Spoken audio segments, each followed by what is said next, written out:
Hello everybody and welcome back. So last time, the last video, I mentioned that I'd lost everything that I'd done. I managed to get a screenshot of the the image from the video and that looked pretty good, but I still wasn't completely happy with the pose, with the entire composition of the painting. It just looked kind of flat and not really dynamic. So I went ahead and drew it again, and this is what I have. I've composed the image so that this is going to be the entire picture. And so what I'm going to do now is I'm going to actually start working on value. So the first thing I'm going to do is I'm going to make a layer and put that underneath everything. And this is going to be, how do I rename? Anyways, this is going to be my background layer. And I'm going to fill it with a medium gray to begin with. My bucket tool. Okay, there we go.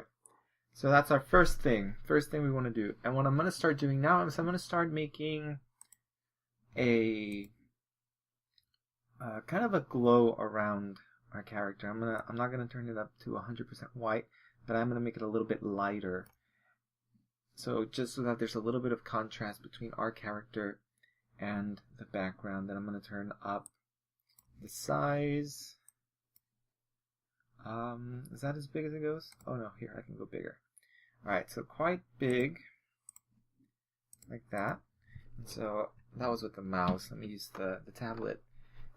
And so doing this is going to start giving me a bit of focus and emphasis on the character. So it doesn't have to be 100% all the way around him. I just kind of want to have it, again, following the action.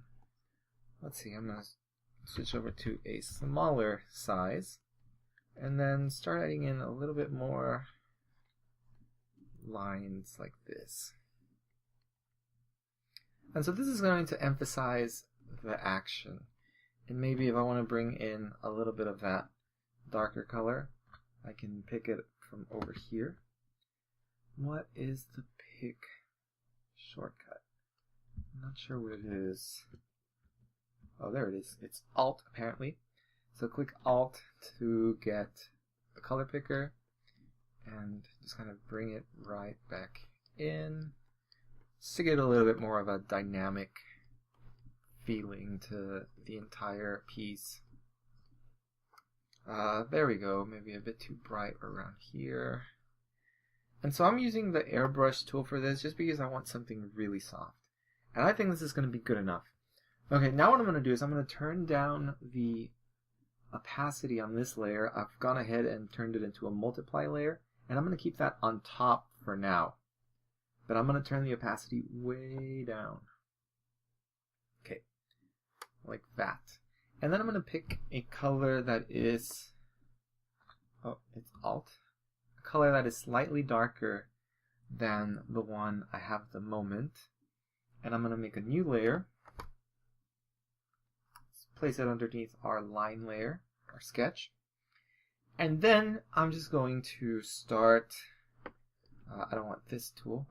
I'm just going to start filling in the character. So this is just the beginning. This is just the start.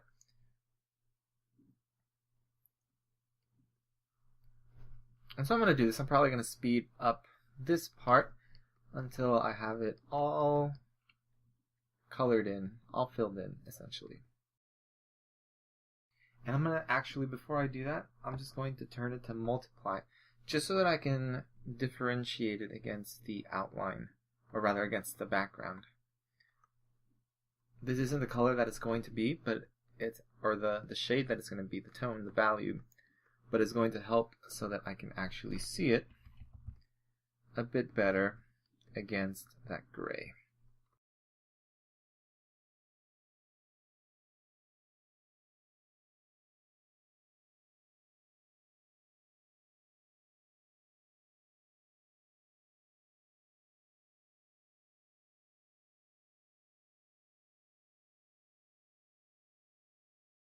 Alright, I think that's looking pretty good. As you notice, I kind of played around with the opacity of the line work layer just so I can kind of get a better view. But let's go ahead and turn this back to normal.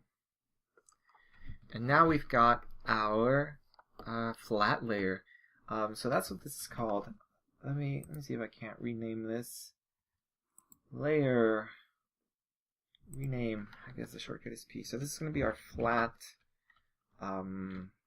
value layer because we're going to be adding some color later on. But for now we're going to work with our values. And so that means what's light, what's dark. And so what I want is to have the light kind of coming this way. That's where I want to start adding in some light. So everything that is on his upper right side is going to be highlighted, and everything that is to his lower left side is going to actually be in shadow. So let's go ahead and undo this. But to do that, I'm going to make a new layer, place it above this one, and I'm going to turn it into a clipping layer. Let's see if I can do that. Here we go, clipping group. Let's see, is that? Okay, so there we go. So now we've got it working. This layer is actually only going to affect the pixels for the layer underneath it. So I'm not sure if it's going to work, if it's going to do that for all of the layers.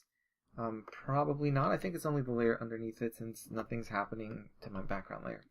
Anyways, so that's how that works. So what I'm going to start doing now is I'm going to start adding in some shadows first. So I've got it set to normal again. And again, still working with only grayscale. I'm not going to even think about color yet. I'm going to start sculpting out the shape, the forms of it using grayscale. That way I can get a good idea of how the forms are arranged in space and the depth. So that's actually what we're going to do in the next video. So thank you for watching. We have progressed nicely in our adventure to draw Locke from Final Fantasy. And so this is what we've got so far. Next time we're going to start adding in some shadows and some highlights. So I'll see you next time. Again, if you are enjoying this or have any questions, leave a comment, leave a thumbs up, subscribe, and what is this? What is this over here? I think that's from this layer. Oops. This layer over here, so let's erase that. We actually don't need that layer for much longer. We're going to get rid of that in a bit. Anyways, thanks for watching. Leave a thumbs up, subscribe, questions in the comments, and thank you very much for watching. I'll see you next time.